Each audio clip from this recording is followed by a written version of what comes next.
I was looking for this space in which I could create work that I was really excited about. I realized that what I was interested in was short, looping motion pieces, and it just opened up this whole world for me to express myself.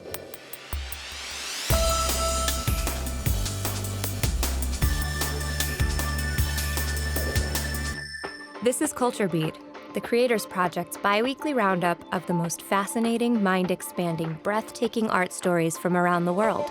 In this episode, filmmaker Sam Cannon manipulates the human body in evocative short video. Artist Duke Riley and a flock of LED-equipped pigeons create an interspecies light sculpture. And Hivewild Dance Company define the borders between nature and civilization in Savage. Filmmaker Sam Cannon uses stills, video, and post-production to redefine assumptions of time, space, and the human body, and question the way we display and observe images of ourselves in the digital age.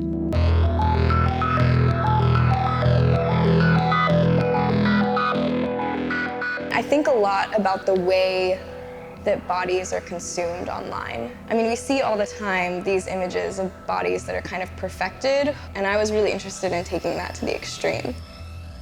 Would you be like more excited? Would you be kind of repulsed? What does just multiplying that thing that's been sexualized, that object, how does that change it? A lot of people think that my work is really creepy. And obviously I'm constantly putting my own body out there. But I think maybe it's a bit easier for me because there is that filter of it being weird or being so manipulated to a point that I don't recognize it as my own body. I shoot myself because I'm always available. And if I have an idea at 4 a.m., I'm there. It really gives me the time to try as many things as I want and not feel self-conscious. Doing video collage or any type of collage, it's usually a very violent act, right? You're cutting things up or removing them. And especially when working with women's bodies, that just felt really violent and wrong to me. Liquid is something that I really love using because it's not a violent process. You're actually revealing the thing that you're interested in showing.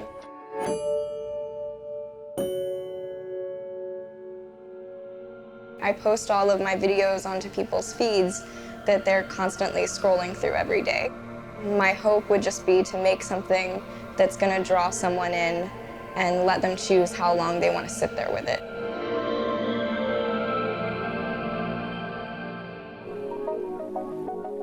Artist and pigeon fancier Duke Riley draws inspiration from the urban waterfront as a border between human cities and wilderness.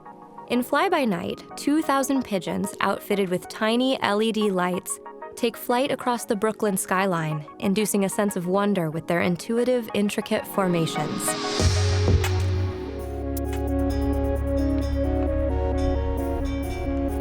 They kind of fly sort of tight formations.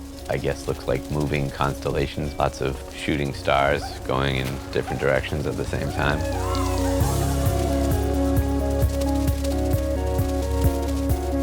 Pigeons, you know, they've been domesticated for thousands of years. They're birds that have always served us. They're very smart animals that are clearly paying attention to us and choose to live where we live. And in some ways, they're kind of like a liaison between the human and the natural world.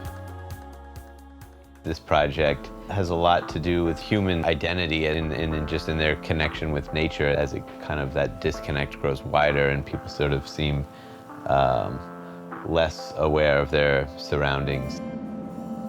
We're here in the Brooklyn Navy Yard, and we're standing on about a 130-foot helicopter landing vessel. This is definitely the biggest and most complex project I've worked on so far.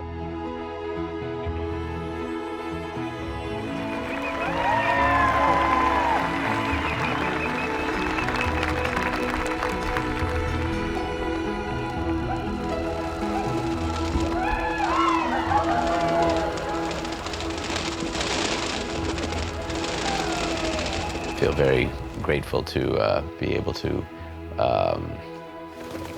carry out such a combination of various sort of lifelong dreams all together in one project.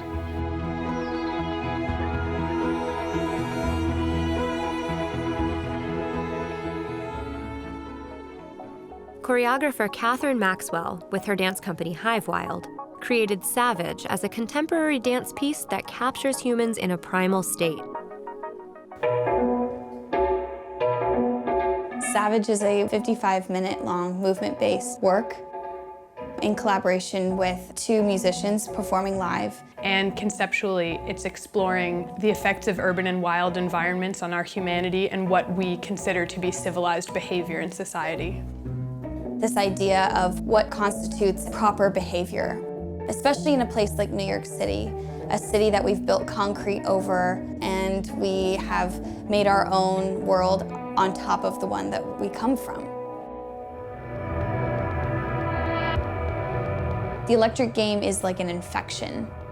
It's passing something along. It's this problem that they have to solve, because at first they pick each other up to try to solve the problem, and it remedies it. And then the game switches, and no longer can they carry someone for a remedy. The dancers are tremoring, and I think that's where one of the concepts of what constitutes civilized behavior comes in, because at first they're remedied with care, and then it moves to force, which is another way that we treat people who are going through something difficult. I like to leave a lot of room for interpretation and a lot of room for people to take what they know and have experienced for themselves prior to seeing Savage and allow that to filter their perception of the work itself.